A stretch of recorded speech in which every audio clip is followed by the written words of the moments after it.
Hello, welcome to this video. Now, in this video, this will be the last video from chapter 15, and I hope you have watched the previous one where the question asks us to find the mean.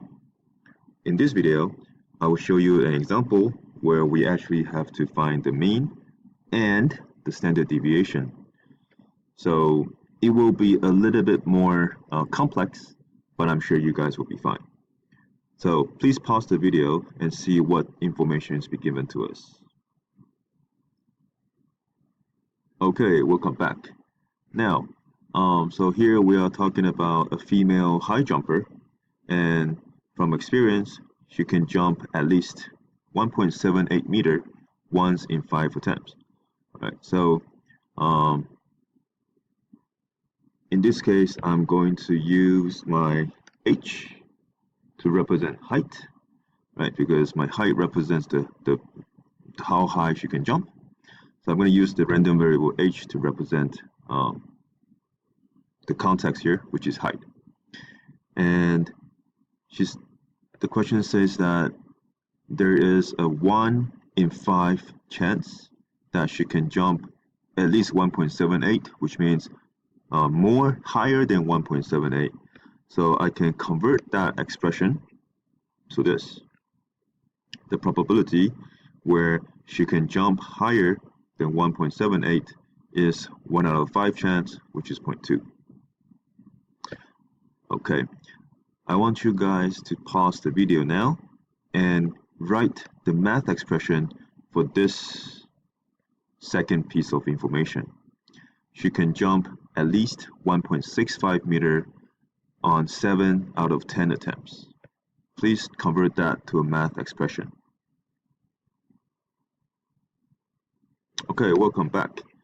I hope your expression looks something like this. So the probability for the height higher than 1.65 is 7 out of 10 attempts, which is 0.7. Keep in mind that the fractions I have here, because I'm making this video in PowerPoint, so I cannot express the fraction correctly. So please use the proper math notations, yeah? So you can use 7 over 10 or the decimals 0.7. All right, so again, I'm going to ask you guys to pause the video and create a visual for yourself. So in other words, go ahead and make a bell curve, the normal curve, and figure out where you would put this 1.78 and where you would place this 1.65. Right, for now, of course, we know that this line, this vertical line, that is my mean, and we don't know what the mean is, but this 0.2 should give us some hint, so that we know where to place my 1.78, and this 0.7 over here, which is the area, should tell us where should I place the 1.65. Please complete your sketch, pause the video, and do it now. All right, welcome back.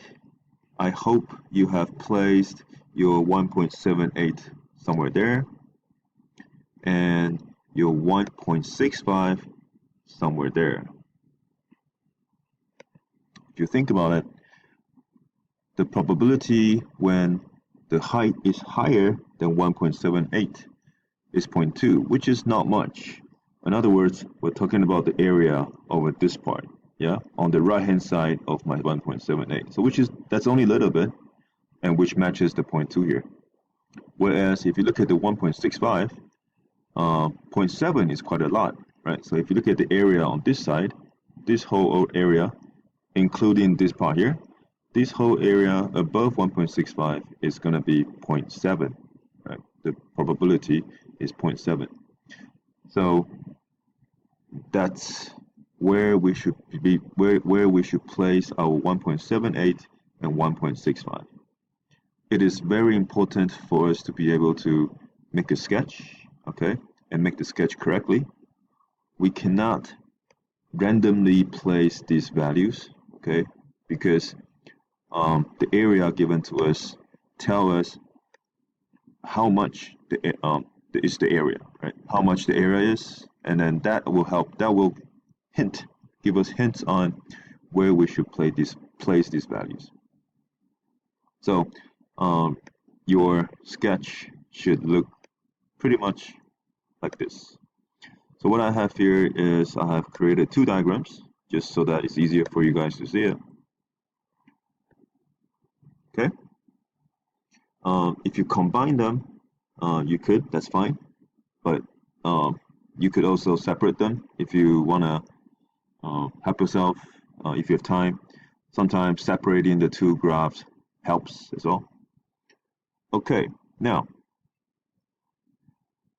that we know how the graph looks like, now that we know where the area is shaded, we still can't find the mean and the standard deviation, right? So if you have watched the previous video, we know that we can make use of our standard normal distribution, the standard normal distribution, to help us with questions like this.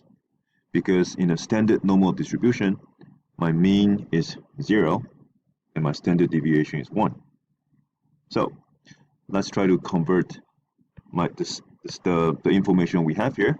Let's convert them to a standard normal distribution. All right. When we are converting values to standard normal distribution, this is the formula that we're going to use. So my 1.65 will be here. My x, I'll replace the x with 1.65, and I will also replace the x with 1.78. Okay, since I don't have the mean and I don't have the standard deviation, I will just leave them as variables, and hopefully we can solve them later on. Okay, so let me rearrange my graphs here.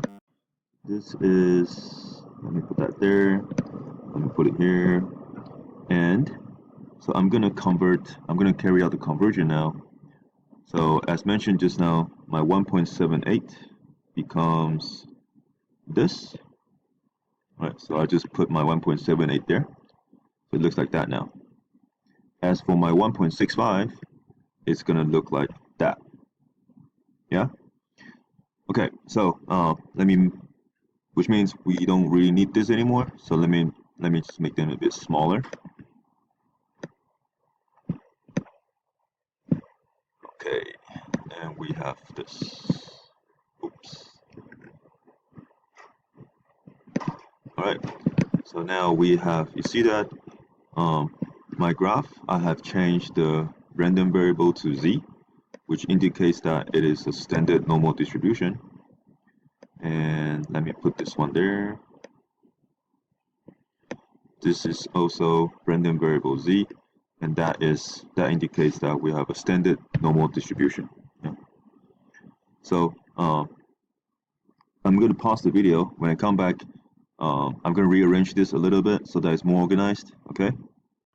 Okay, welcome back. So what I have done here is the top two graphs here. That's with my random variable h, right? The sketches that you guys also have on your notebook. Now what I have done at the bottom here is I have converted each of them to standard normal distribution with the respective converted values here. Right, so 1.78 now is 1.78 minus the mean divided by the standard deviation. And my 1.65, I apply this formula and I will get that value there. Yeah? Okay. So if this shaded area is 0.2, because they represent the same information, so this both of this area will be the same, right? This 0.7, that would also be 0.7. So let's look at this one first. Sorry, this one. Let's look at this one first. If this is 0.2, then I can say that this whole area is going to be 0.8. If this is 0.7, then I can say that this area is going to be 0.3. Make sense? Yeah? Now I can use my GDC. I can use my GDC to find what that value is gonna be. Right, so take out your GDC, and then we should know how to use inverse norm by now. So I'm gonna go to my standard distribution, inverse norm, and right now my area is 0.8, so that's 0.8. And since I have converted everything to standard normal distribution, mean is 0, standard deviation is 1, paste. So my value over here, that will be 0.84162 blah blah blah.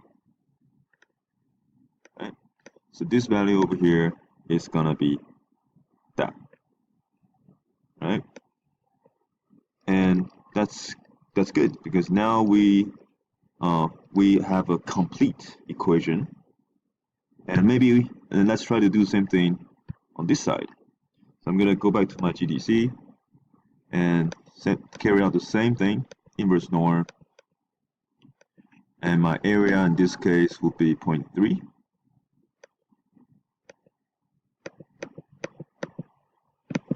And you see that the value is negative 5.244. So I have my second equation here. Okay, so I can put it there, and I can put this there. All right. So what I can do now is I have a simultaneous equation. Right. I have two variables, my mu and my mean and my standard deviation. Two equations, two unknowns. I can solve them. So what I have to do now is I'm going to make my standard deviation as the subject. So make sigma as the subject of the equation, and I would have these two expressions, right? So I'm gonna have sigma as the subject of the equation, yeah, and go to my calculator and put that in my y1 and y2. So please go ahead and put that in. Keep in mind that my x over here, my x represent the mean, yeah? So my y1 and y2, they represent sigma. So I'm gonna have two lines and hopefully find the intersection, and that will be my answer. So go ahead, pause the video, and put those two equations in there.